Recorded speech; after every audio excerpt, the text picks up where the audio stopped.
Olá pessoal, tudo bem? Seja bem-vindo mais uma vez ao canal Brasil Investe. Esse amigo que vos fala, Joab Passos. E hoje estaremos falando sobre um assunto bastante conhecido, mas que muita gente estão errando ainda, sobre a reserva de emergência. A reserva de emergência nada mais é do que você está separando um dinheiro para quando acontecer a emergência.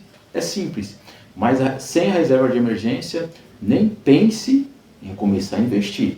Fica de olho no vídeo, comente, deixe os comentários, críticas, sugestões, ok? Será tudo bem-vindo.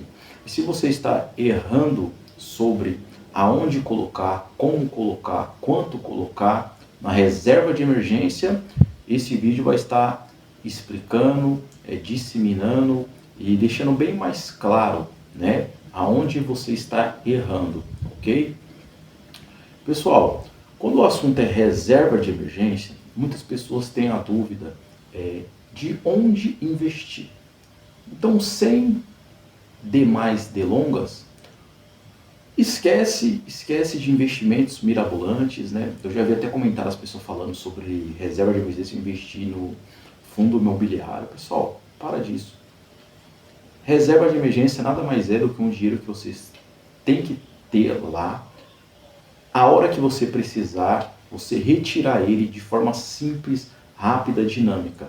Então não adianta você colocar ele em investimentos que fica difícil para a sua retirada, ou quando você estiver retirando ele, fica os impostos, os tributos, divide o seu dinheiro, fica uma parcela do seu dinheiro lá, entendeu? Então, qual o local? O local mais você não vai ter erro, mais exato para você colocar a sua reserva de emergência.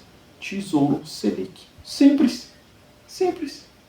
Você pega o seu dinheiro e coloca no Tesouro Selic. Empresta o seu dinheiro para o governo. Aonde tem liquidez diária, fácil resgate, a hora que você precisar, em 2 cliques, 3 cliques, você resgata esse dinheiro, ok? Pessoal, você colocando esse dinheiro seu lá, na reserva, fazendo sua reserva de emergência, como eu havia dito, o local mais simples, mais correto, é o Tesouro Selic. Que nada mais é, você está pegando seu dinheiro, está emprestando para o governo. Tem empresa mais rica que o governo? Não tem. Não tem, não existe. Um exemplo, se aconteceu uma crise no Brasil, todas as empresas quebrou, qual vai ser a última empresa que vai quebrar? O governo, entendeu? Então, é um investimento seguro. Além de ser seguro, é a melhor forma de você aportar a sua reserva de emergência. É no Tesouro Selic. Eu gosto também de fazer o quê? É difícil ver algumas pessoas falando isso, né? Mas eu gosto de não apenas ter o dinheiro, um exemplo, lá no Tesouro Selic. Você pega o seu dinheiro, sua reserva de emergência, aporta lá e faz o seu montante. Eu gosto de fazer o quê? Uma dica. Pega pelo menos um mês do seu custo de vida, né? E fique em espécie, fique em casa. Porque tem imprevistos que é tão rápido, tão dinâmico, mesmo o Tesouro Selic sendo tão fácil para o seu resgate, fica difícil você até mesmo resgatar ele, entendeu? E você tendo dinheiro ali em espécie, é muito rápido, é muito fácil, é muito dinâmico, né? Você pegar e efetuar, entendeu? Eu gosto de usar o exemplo simples, né? Aí as pessoas falam, mas hoje tudo tem Pix, tudo tem Pix. Você já chegou na padaria, no mercado, e você vai pagar hoje via Pix, QR Code, né? Você fala, QR Code, compro lá sua água, seu lanche, o que for. Aí a atendente fala assim, você vai pagar como? Você fala, vai ser via QR Code. Você chega lá, entra no aplicativo do banco, quando você escaneia,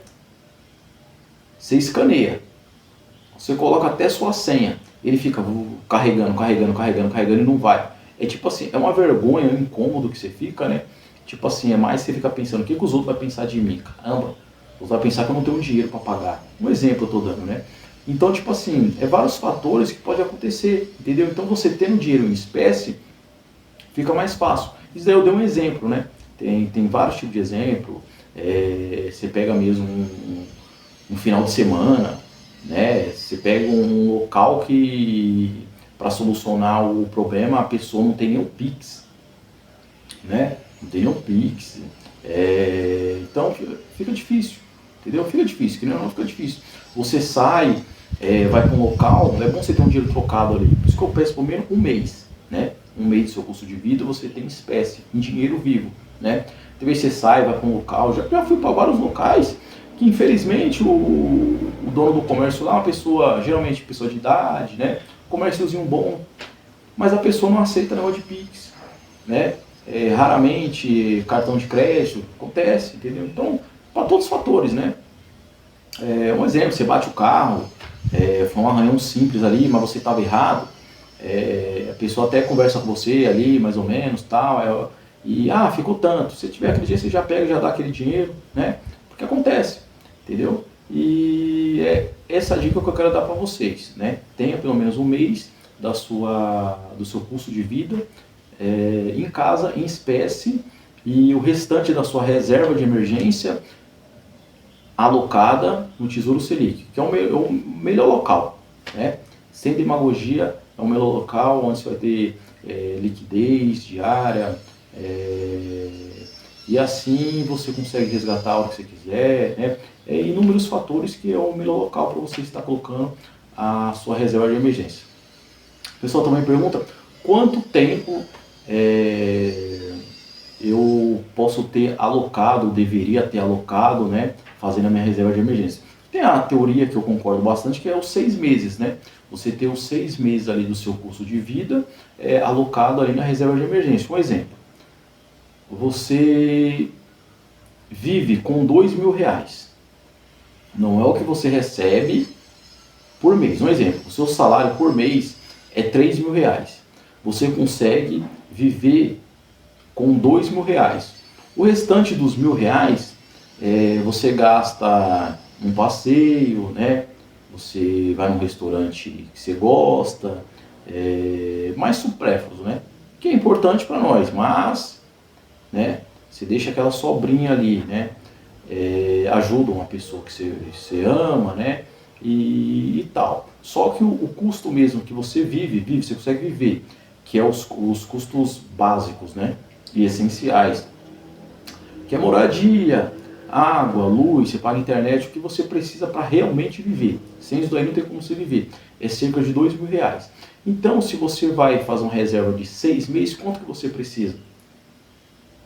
Você precisa então de R$ 12.000, entendeu? R$ 12.000 você precisa, porque você vive com R$ 2.000 todo mês. Então, se você fazer uma reserva durante 6 meses, você precisa de R$ 12.000 aplicado ali no Tesouro Selic. E desses R$ 12.000, R$ 10.000 no Tesouro Selic e R$ 2.000 em casa, no bolso, em espécie. Essa é a minha teoria. Pelo menos um mês em espécie e os outros R$ 10.000 investido ali. Ok? Muitos perguntam também, tem a dúvida, falam assim, mas eu não vou começar a investir. Eu digo, você começar a investir sem ter reserva de emergência é suicídio. É totalmente suicídio. Um exemplo que eu vou dar, você começa a comprar ações, você começa a comprar fundos imobiliários, ou o próprio CDB, né? Você começa a comprar. Só que você não tem aquela reserva de emergência. Você não tem, mas você começou, não.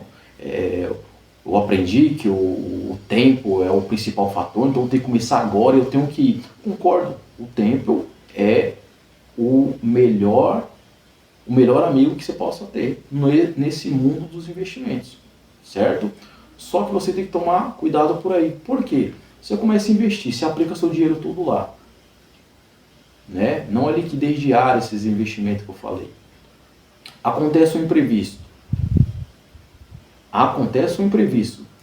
Se você conseguir tirar a tempo do imprevisto, até tá bom. Mas provavelmente esses investimentos demanda mais um certo de tempo, Talvez o imprevisto que você teve, você não vai conseguir nem sanar ele a tempo. E se você conseguir sanar ele a tempo, provavelmente você vai estar perdendo, porque você vai estar sacando esses investimentos antes do tempo, né? E esses investimentos você tem que deixar um período do tempo, né? Um período de tempo você tem que deixar esses investimentos. Então, de qualquer forma, você sai perdendo, entendeu? Por isso que o ideal seria você fazer a sua reserva de emergência em primeiro lugar. Só que eu também uso eu sou meio flexível nesse assunto, porque a pessoa fala que quer começar a investir porque o tempo é seu melhor amigo, e eu concordo com isso. Então a pessoa fala assim, mas de qualquer jeito eu quero começar a investir, né? Eu quero começar a fazer meus aportes, focando na minha aposentadoria, né? Algo do tipo. Aí o que eu falo? Eu falo, você faz o seguinte, voltando àquele exemplo que nós deu, se você tem um custo de vida de R$2.000 por mês, você precisa formar uma reserva de emergência de R$12.000, certo? Então todo mês você tem que guardar um dinheiro até você chegar aos R$12.000, certo? Desse montante, um exemplo, você pegou e falou assim, para formar minha reserva de emergência, todo mês eu vou guardar R$500, até eu chegar no Tesouro Selic. Dá para você fazer o que também? Dá para você pegar esses R$500 e você divide em duas partes, né? 250 você vai colocar no Tesouro Selic, para formar a sua reserva de emergência. E os outros 250, você começa a comprar, um exemplo, fundos imobiliários, começa a comprar ações, entendeu? Aí vai ficar, vamos dizer assim, lá e cá. A metade você investe para fazer sua reserva de emergência e a metade para sua independência financeira. Também é positivo, é válido. Eu acho bastante interessante também essa posição, entendeu? Deu para entender? E assim você ganha tempo, né? Ganha tempo, vai investir e vai formando a reserva de emergência. E se acontecer algum imprevisto, você vai ter aquela fatiazinha ali da reserva de emergência. Vai demorar mais para você formar, chegar ali à posição de 6 meses da sua reserva de emergência? Vai, mas você vai conseguir chegar, entendeu? Se acontecer algum imprevisto, você vai ter um dinheirinho ali, uma merrequinha ali para você pegar, sacar, resolver a sua vida, entendeu? Diferente de você pegar o dinheiro todo e começar a investir, né? Se acontecer um imprevisto, você não vai ter ali, certo? Então é válido e eu gosto de usar bastante essa teoria, essa tese aí, né? Metade reserva de emergência, metade você vai investindo, certo? O pessoal também tem bastante dúvida sobre o quê? Falamos do local, falamos da dinâmica do tempo, né? O pessoal também tem bastante dúvida sobre prioridades, eu digo assim, depois dos 6 meses, né? A pessoa fez lá, depois de 6 meses, não, desculpa, depois que você conseguiu essa reserva de 6 meses, né? Do seu custo de vida, que é o ideal, né? Você continua aportando ali, né? Você continua aportando, o ideal não seria isso, né? O ideal aí realmente você pega e começa a investir. Você já fez ali sua reserva, o nosso exemplo nós deu R$12.000, você pega e começa a focar totalmente na parte de investimentos, né? Aí você vai focar na sua independência financeira, né? É um ponto bastante surge bastante dúvidas, né? Nesse aspecto. E sempre eu falo, né, para fazer mais ou menos desse jeito, né? Porque aí você vai realmente começar a deslanchar a sua base, né? A sua base. Uma construção, do exemplo. Primeiro você faz a base da construção, o alicerce, né? A reserva de emergência é o alicerce, é a base da construção da sua vida financeira. Mais ou menos é assim que eu coloco, né? Pessoal, os fatores principais da reserva de emergência seriam esses, né? E eu peço mais uma vez, não deixe de comentar, certo? Não deixe de dar o like, sua crítica, sua sugestão será muito bem-vinda, ok? E Esse foi o vídeo que eu trouxe, espero que tenham gostado, tá ok?